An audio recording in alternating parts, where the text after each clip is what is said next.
Rafael Rosman. Rafael es investigador principal del CIPEC, es un hombre, un experto en varios temas, pero fundamentalmente en temas vinculados con la previsión, con la situación social, con la demografía, y quería charlar un ratito con él. Rafael, Enrique Seas, buenas tardes, un gusto en saludarte. Hola Enrique, ¿cómo estás? Un gusto. Bien, buenas noches para vos y te agradezco el esfuerzo. Sé que estás, no sé si lo puedo decir, que estás en Ámsterdam. Si no lo puedo decir, lo acabo de decir. Espero que lo estés disfrutando y que no sea solamente por trabajo, pero Ámsterdam es un lindo lugar para estar varado, aunque sea por trabajo, ¿no es cierto? Sí, no, la verdad que está muy bien porque para estoy visitando familias y que es espléndido. Bueno, me alegro mucho. Rafael, te molesto por varias cosas, pero hay una que empezó a surgir estos días, ya lo habíamos conversado hace unos meses, cuando nos encontramos allí en la presentación de ese trabajo del Banco Mundial sobre la pobreza, que tiene que ver con la demografía, con el hecho que ha caído la tasa de natalidad en la Argentina, y que eso a algunos lo ha llevado a verlo como un problema y a otros lo ven como una, entre comillas, una oportunidad. Y además se da una especie de paradoja, porque vos te acordarás que cuando se insistió con el programa de ayuda a la pobreza, distintos programas, está el programa vinculado con la asignación universal por hijo, surgió el mito de que, bueno, como hay una asignación universal por hijo, que paga tanto por hijo, eso va a generar un boom de nacimientos, porque la gente especula con los ingresos. Bueno, obviamente eso no pasó, y quería ver tu visión respecto a este punto.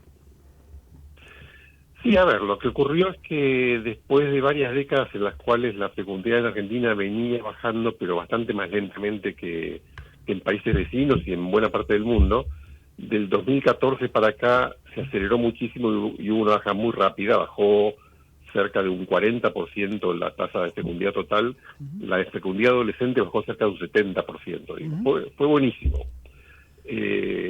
Dicho esto, yo te diría que esto no es un problema y que es un error verlo como un problema.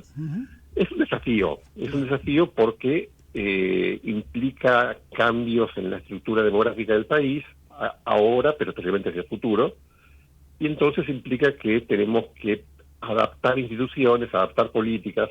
No podemos pensar el país con la demografía de 1950 y querer que funcione en el 2050. Dos ejemplos claros. Uno, que es efectivamente una tremenda oportunidad, que es la educación. Por primera vez en la historia argentina, los ministros de Educación de la Argentina no están pensando cómo hacen para el año que viene contratar a más maestros y abrir más aulas porque vienen más chicos. El año que viene vienen menos chicos. Entonces el ministro de Educación puede decir, para un minuto, puedo poner más alumnos, más maestros por grado, o puedo sacar a maestros del frente del aula y mandarlos a formarse. Puedo hacer cosas que antes no podía. Claro, en vez de poner énfasis en la cantidad, puede poner énfasis en la calidad, para ponerlo en esos términos. Exacto, y como bien sabemos, tenemos un problema serio ahí. Entonces, es una oportunidad tremenda si la aprovechamos. Si lo único que hacemos es dejar al maestro que está de más tomando un café, obviamente vamos a seguir el mismo problema. Del otro lado, que es el tema que disparaba parte de la charla, es muy claro que el tema previsional es un desafío grande. ¿Por qué? Por lo mismo, porque si no haces nada, como vas a tener una población cada vez más vieja, vas a tener una población que en edad promedio y el porcentaje de adultos mayores va a ir creciendo, vas a tener lío y vas a tener muchas dificultades. Ahora, Argentina es un país que tiene un sistema previsional particular. Por un lado, tiene algunas virtudes poco habituales en el mundo. Una de ellas es que la cobertura es muy amplia. Más del 90% de los adultos mayores está protegido. El lío es que es muy deficiente, es muy cara, es muy injusta, porque estamos repletos de excepciones, de trampas, de irregularidades. Te doy dos datos para darte una idea. Hay cerca de 2.800.000 personas en Argentina que cobran una jubilación o pensión siendo menores de 65 años. 2.800.000. 2.800.000, ok. Es el dato del censo del 2022. Hay más de 1.000.000 que cobran más de un beneficio, que cobran por lo menos dos. Si vos te casás a los 20 y enviudás a los 21, tenés una pensión vitalicia, aunque puedas trabajar y puedas hacer tu vida.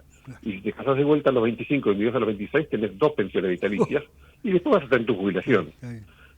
O sea, puede bajar el número de la natalidad, pero subir el número de asesinatos, digamos.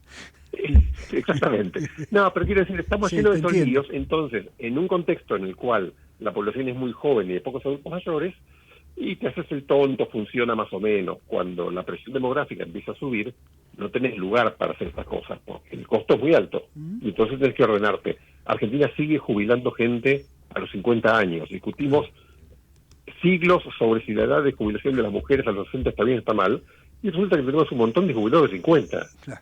Entonces, si no ordenamos eso, es muy difícil ordenar nada. Antes de avanzar un poquito, ¿se conocen las causas de esta baja de la tasa de natalidad? A ver, es una mezcla. Hay una tendencia secular desde la Revolución Francesa para acá, cuando las sociedades se desarrollan, cuando la gente se hace más rica, tiene menos hijos. Eso se observa en todos lados. Tiene que ver con un cambio cultural fuerte, con cambios en el mercado de trabajo, con la urbanización, con obviamente el rol de la mujer en la sociedad, con la masificación de la educación. Todo eso va llevando a que la gente prefiera tener menos hijos, en buena parte porque hace 200 años tener hijos era un buen negocio porque venía toda la familia trabajando para vos. Ahora los hijos son un mal negocio. Vos tenés hijos y querés invertir mucho en tus hijos, y querés invertir en que tengan buena educación, que tengan cuidados, y fundamentalmente algo que es carísimo, querés dedicarle tiempo, querés dedicarle atención. Y tu tiempo es muy caro, porque querés hacer otras cosas. Entonces, en el mundo eso viene pasando así. En Argentina parecería que además en los últimos 10 años hubo un doble fenómeno que disparó esta particular caída. Uno es que hay una nueva generación de mujeres que se ven a sí mismas en roles distintos y que están mucho más empoderadas de los que estaban antes. A ver, ya que estamos revelando secretos, nuestras hijas, que fueron compañeras de colegio en toda la secundaria, son muy distintas de lo que son chicas de 10 o 15 años más grandes. Y deciden lo que quieren y hacen lo que quieren y tienen sus carreras y se plantan y se hacen valer de una manera que no ocurría antes. Eso implicó un cambio cultural muy fuerte y ellas son las que están en este momento en la edad de tener hijos. Claro. Entonces, eso implicó un cambio cultural muy importante que va afectando el nivel de fecundidad. Encima de eso, en Argentina, a partir del 2014, que justo cuando empezó a bajar la fecundidad, se empezó a distribuir un nuevo tipo de anticonceptivo, que es un implante que se pone bajo la piel en el brazo. Es muy sencillo de colocar, dura 5 años, es muy seguro y tuvo una aceptación muy masiva, con lo cual te diría como buen economista que hubo una perfecta colisión entre oferta y demanda. Había una demanda de bajar la fecundidad porque las mujeres quieren tener otra región del mundo, y apareció la oferta de un nuevo producto que permitía hacerlo en forma fácil. Y Las dos eso, cosas juntas claro, pegaron el balazo. digo, y eso, digamos, aún en un contexto en donde, al contrario de lo que pasó en el resto del mundo, la pobreza aumentó. Es decir, no es que estábamos más ricos y la gente, las sociedades más ricas tienden a tener todo lo que vos acabas de decir, sino que las sociedades más ricas tienden a todo eso y parece que las sociedades más pobres también. Sí, es cierto, pero lo que pasa es que lo que ocurrió en buena parte es que recuperamos lo que no habíamos avanzado en las décadas anteriores. Claro. Hay una nota que a mí me impresiona mucho, y es que de 1950 al 2010 la fecundidad adolescente en Argentina aumentó. No solo no bajó, sino que aumentó. Y del 2014 hasta ahora bajó un 70%. O sea, hicimos en 6 años lo que no hicimos en 60. Y son números muy fuertes, Entonces, realmente, ¿no? es tremendo. A ver, para llevártelo a escala más directa, son 80.000 chicas que todos los años, en lugar de abandonar la educación o no empezar una carrera laboral con oportunidades, o sea, tener muchas dificultades en la vida, porque van a tener que, además de hacer lo que hacen, cuidar a sus hijos, ahora pueden hacer otras cosas. Y eso es buenísimo para ellas, pero es buenísimo para la sociedad porque es gente aportando a la riqueza de todos, ¿no? Ahora, de vuelta, es una oportunidad. Si después van a la escuela, pero la educación es mala, o entran al mercado de trabajo, pero no hay empleos de calidad que las aprovechen, y bueno, entonces vamos a dejar pasar la oportunidad, ¿no? Clarísimo. Vos sabés que me quedé enganchado porque otra vez, ¿no? En el 2010 a lo mejor se planteaba la idea de que el problema que íbamos a tener es que ¿qué hacemos con tantos chicos en medio de la pobreza, etcétera, etcétera? Y ahora tenés que plantearte un problema totalmente diferente, absolutamente el contrario, digamos. Hay gente que se está empezando a preocupar. Yo creo que es un error preocuparse mucho. Digo, he leído alguna nota que habla de despoblamiento. Yo creo que eso es una reacción medio de pánico equivocada. Si estas son las tasas de fecundidad que se mantienen en los próximos años, y parecería ser el caso, de hecho, ya en los últimos datos que tenemos de los últimos años se está nivelando, no sigue bajando tan rápido. Esto lo que implica que de aquí al 2050 seguimos creciendo despacito, y del 2050 en adelante empezamos a declinar despacito, con lo cual en 50 años tenemos una población parecida a la que tenemos ahora. O sea, no estás en una situación de crisis demográfica en la que se te acaba la población, estás en una situación en la cual te cambia el perfil demográfico del país. Hay países que están en otra historia, el más típico y más llamativo de todos es Corea, donde la tasa de fecundidad es 0,7. Entonces, cada mujer tiene hoy en promedio 0,7 hijos, que es un tercio de lo que haría falta para reemplazarse, porque la tasa de reemplazo es, si una mujer tiene 2 hijos, se reemplaza a sí misma y su pareja. Claro. Si tiene 0,7, quiere decir que en una generación la población se te achicó a un tercio. Y eso sí es catastrófico. Ahora, son situaciones muy particulares de algunos países del este asiático que tienen algunos líos culturales largos de discutir, pero que tienen poco que ver con la realidad nuestra. Nosotros estamos parecidos al resto del mundo, donde estamos aterrizando en un nivel de población más o menos estacionaria, que va a ir envejeciendo, y que entonces tenés que cambiar algunas reglas de funcionamiento de la sociedad por eso. Tenés que, como decía, pensar la educación de vuelta, tenés que repensar el sistema previsional, tenés que pensar cosas como la formación de médicos. Necesitamos más geriatras y menos pediatras. Hay que trabajar esos temas y hay que pensarlos. Tenemos tiempo, el proceso es lento, no pasa de un día para el otro. Claro. Pero hay que empezar a trabajarlo para estar listos. Rafael, antes de cambiar el tema un minuto, ¿tenés alguna idea qué pasa con la migración, con la inmigración? Porque pensaba, bueno, una parte a lo mejor puede ser, entre comillas digo, compensada para aquellos que lo ven como un problema, o agravada con la inmigración. ¿Eso está pasando? ¿Hay alguna diferencia de las tasas de natalidad de aquellos que vienen de los países limítrofes con los argentinos, entre comillas? A ver, en general lo que ocurre es que las migraciones en Argentina y en casi todos los países del mundo son muy chicas en comparación con la población total. Tenés gente que migra, y está muy bien que ocurra eso, porque hay gente que quiere buscar oportunidades de avanzar, pero no te cambian mucho los números. Pero además hay un tema que no es menor. Los países que tradicionalmente proveían de población a Argentina, Paraguay, Bolivia, Perú, también tienen tasas de fecundidad muy bajas en este momento. Con lo cual no es que tienen, para decirlo brutamente, masiva población excedente que tiene que irse a algún lado porque no tiene cómo vivir en su país. Digo, los paraguayos hoy viven mejor en Paraguay que en Argentina. Entonces, vas a seguir teniendo migración, por supuesto, porque siempre hay gente que busca otra oportunidad, pero no tenés una situación de expulsión masiva de población. La única región del mundo que tiene todavía tasas de fecundidad muy altas es el África subsahariana, del Subsahara. Los países que están en el centro de África, que son los más pobres del mundo. El resto del mundo, incluyendo, yo estoy en Europa y hablan mucho, hay mucho mito sobre la población musulmana, que también es mentira. Arabia Saudita tiene una tasa de fecundidad baja, Egipto tiene una tasa de fecundidad baja. O sea, los países musulmanes también están bajando mucho la fecundidad. Solo quedan los países más pobres del centro de África con tasas altas porque son pobres. Entonces todavía no terminaron de entrar en este proceso de transición que tiene que ver con la riqueza de la sociedad en general, ¿no? Clarísimo. Te vuelvo un minuto al tema jubilatorio. Mañana va a haber una nueva marcha por parte de, digamos, jubilados. Esperemos que sea de jubilados, pero bueno, es algo que escapa al análisis económico. Pero él escuchaba y leía que algunos de los elementos de la protesta tenían que ver con el fin de la moratoria previsional. Me da la impresión de que justamente por algo que contabas antes, parece ser razonable el fin de la moratoria previsional, pero vos me corregís. Ahora, la moratoria es algo que apareció hace casi exactamente 20 años, en el 2005, en un contexto en el cual estaba cayendo la cobertura del sistema previsional argentino, y ese era un problema, y alguien se dio cuenta correctamente que el problema que había era que el sistema jubilatorio le pedía a la población tener 30 años de aporte para poder jubilarse, y que la enorme mayoría de los argentinos no llegaban a la edad jubilatoria con eso. Entonces dijeron, ¿qué hacemos al respecto? Bueno, inventamos una moratoria, que es básicamente decirle a la gente, vení y decime que te olvidaste de hacer aporte, yo te lo voy a creer, te voy a hacer un plan de pagos muy generoso y te jubilo mientras tanto, con lo cual en la práctica te jubilas mañana.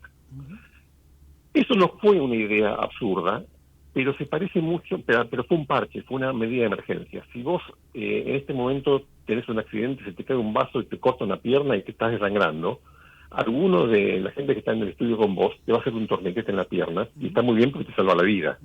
Pero no puedes después vivir 20 años con el torniquete. Claro. Es una solución cortita hasta que muy rápido pienses, bueno, ¿cómo hago la solución de fondo? Y nosotros no atacamos la solución de fondo en 20 años, y entonces estamos donde estamos. Hoy se acaba la moratoria, el domingo es el último día de vigencia de la moratoria, y está bien que se acabe la moratoria porque la moratoria es una mala solución. Pero tenemos que ser conscientes que el problema de fondo seguimos sin haberlo arreglado, con lo cual vamos a tener gente que diga, hagamos otra moratoria porque seguimos con la emergencia, y si no proponemos algo que sea una solución de fondo, nos vamos a trabar de vuelta en esta discusión. Y la solución de fondo tiene que ver con reconocer que esta idea extraña de que si no tenés 30 años de aporte no tenés derechos, es rara. Claro. Porque es muy injusto, en principio, decirle a una persona que tiene 29 años de aporte, vos no tenés derecho a nada, o ahora tenés derecho a una PUAM, que es la pensión universal básica, que es mejor que nada, pero que es poco, y si tenés un año más de aporte tenés derecho a todo. Es muy rara la lógica esa, y además decirle también al de 29 que tenés el mismo derecho que alguien que no tiene nada. Claro. Tienes que hacer un sistema más simple, más transparente, que diga, todo ciudadano argentino, porque a nosotros nos preocupa las condiciones de vida de los adultos mayores, tiene derecho a un ingreso básico, que se parece a la PUAM actual. Y a partir de ahí, por cada aporte que tenés a lo largo de tu vida, te reconozco un poquito más. Claro. Si vos tenés un mes de aportes, vas a cobrar un poquitito más, 10 centavos más en la mínima. Si tenés 45 años de aporte, vas a cobrar un montón más. Claro. Si aportaste mucho, porque eras un trabajador en relación de dependencia con salario muy alto, vas a cobrar más. Si aportaste poquito porque eres un monotributista, vas a cobrar menos. No es tan difícil. Es una decisión de transparentar. La ventaja que tenemos es que está tan desordenado nuestro sistema actual que uno puede armar eso, y con eso, aún gastando menos plata en el futuro, termina favoreciendo a cerca del 80% de la población. O sea, es una de las pocas situaciones que uno ve en la economía donde dice, puedo hacer algo mejor y más barato. Hagámoslo. Claro. Sobre todo, y me imagino que eso lo incluías en la cuenta, el hecho de que la cantidad de trabajadores informales que tiene Argentina, que están llegando, me imagino, a la edad de jubilación, urge que hagas que se haga alguna solución de fondo, ¿no? Porque no lo vas a ver, porque primero que no existe la solución mágica al mercado laboral de decir a partir de mañana somos todos formales. Claro. No ocurre, no va a ocurrir. Tenemos que hacer reformas laborales importantes en Argentina que lo mejoren, pero es un efecto gradual que va a ocurrir a lo largo de los años, que no va a tener mayor impacto sobre la gente que está cerca de jubilarse, porque esa gente ya tiene años de informalidad acumulados que no puede resolver. Entonces no puedes decir la solución es la reforma laboral. ¿Hace falta reforma laboral? Por supuesto que hace falta, pero son dos discusiones en paralelo. Y además creo que es importante también entender que el problema no es que haya gente que no paga. El problema es que el sistema previsional es muy caro. Argentina gasta cada año en jubilaciones y pensiones, cuando cortás todo lo que gastamos, cerca de 10 puntos de producto. Claro. Ahora es un poquito menos, pero el año que viene va a ser un poquito más. Estamos alrededor de ese número. Eso es lo que gastan países como Bélgica, que es el doble de viejo que nosotros, tiene el doble de población vieja de la que tenemos nosotros. Sí. Y es un poquito más rica, digamos. Un país como Costa Rica. Claro, que son países más ricos, más viejos y gastan lo mismo. Claro. Y países que tienen nuestra estructura demográfica, como Costa Rica, gastan la mitad. Claro. Entonces gastamos mucho. ¿Por qué gastamos mucho? Por lo que te decía antes, porque estamos llenos de jubilados jóvenes, porque estamos llenos de gente que cobra más de un beneficio, porque estamos llenos de regímenes de excepción. Hay 200 regímenes de excepción en Argentina. Claro. O sea, más allá de la discusión general que tenemos, hay 200 caminos alternativos, porque sos minero, o porque sos bombero, o porque sos trabajador de la salud, o sos docente, o sos diplomático, o trabajás como empleado público en una provincia, o sos militar. 200 de estos te puedo enumerar, estaríamos hasta pasado mañana. Algunos puede ser razonable, pero no puede ser que la excepción sea la regla, porque entonces hay un problema serio, ¿no? Clarísimo. Te hago la última y no te molesto más en la noche holandesa. ¿Han incorporado ya en el CIPEC o en algunos estudios del Banco Mundial que vos conocés o con los que vos colaborás la problemática de la inteligencia artificial en todo esto que acabas de contar? No, es una discusión interesante esa, que fundamentalmente para lo que sé que alguna gente está pensando en darle vueltas y es muy interesante, es para todo el tema de la gestión de los sistemas. Manejar un sistema previsional es fundamentalmente manejar una base de datos monumental. Claro. Y a veces eso funciona más o menos bien, y en general a veces no funciona mal, pero a veces se traba, y a veces pasa que hay una información que no está y se traba todo, y conozco casos, todos conocemos casos de gente que sacan la jubilación en 2 meses, pero también de gente que se queda años trabado y que le pagan mal y que el sistema no funciona. Esquemas de tipo de inteligencia artificial lo que hacen fundamentalmente es que facilitan la gestión. Después está toda la otra discusión sobre qué pasa con el futuro del empleo, Claro. y cómo vas a pensar un mecanismo de protección de los adultos mayores que tradicionalmente está vinculado al empleo, si el concepto de empleo va a cambiar en el futuro. Esa es una discusión que venimos arrastrando desde antes del tema de inteligencia artificial, ya lo venimos discutiendo con cambios tecnológicos desde hace unos cuantos años. Todo indica que en realidad juega a favor, porque lo que hacen estas cosas al final del día es aumentar mucho la productividad de quienes trabajan. Claro. Ante un proceso de envejecimiento demográfico, la primera y mejor respuesta que tenés es que quienes siguen trabajando, que son proporcionalmente menos, sean mucho más productivos. Claro. O sea, Alemania es mucho más productiva que la Argentina. Y eso permite que, aunque haya muchos más viejos en la población alemana de lo que hay en Argentina, la economía sea mucho más rica. Porque quienes producen mucho más de lo que producen en Argentina. Parte de la manera de lograr eso es con más tecnología que incluye el concepto de inteligencia artificial. Parte de la manera de lograr eso también es con más capital humano, y eso es más educación, porque si no la inteligencia artificial no sabemos usarla, ¿no? Por supuesto, o sea, digamos, desde el punto de vista optimista, te voy a hacer una broma para llevarlo al extremo, con que haya un solo trabajador, pero que produzca un bárbaro con toda la inteligencia artificial, los demás podemos más o menos vivir. Es que en el extremo es así. Yo no sé si vos te acuerdas de esa película Wall-E. Sí, claro. El robotito. Sí. Todos los humanos vivían haciendo nada en una nave espacial, y Wall-E era el único que trabajaba. Claro. Pero es tan productivo que funciona. No creo que vayamos en esa dirección, pero quiero decir, si vos conseguís más y más productividad, vamos a ser más ricos. Claro. Y si somos más ricos, es más fácil resolver el problema de cómo mantenemos a los adultos mayores, cómo educamos a los chicos, cómo hacemos para que todos vivamos mejor. Rafael, te agradezco muchísimo estos minutos, ha sido muy útil como siempre para discutir estos temas. Te mando un abrazo y que la pases muy bien por allá con tu familia. Lo mismo, Enrique, un abrazo grande. Gracias. Rafael Rothman es investigador principal del CIPEC y me pareció importante tratar este tema justo en las vísperas de esta nueva marcha de los jubilados, y además con toda esta historia de los cambios demográficos que tiene la Argentina y que podrían ser una oportunidad si es que la aprovechamos, ¿no? Ya venimos.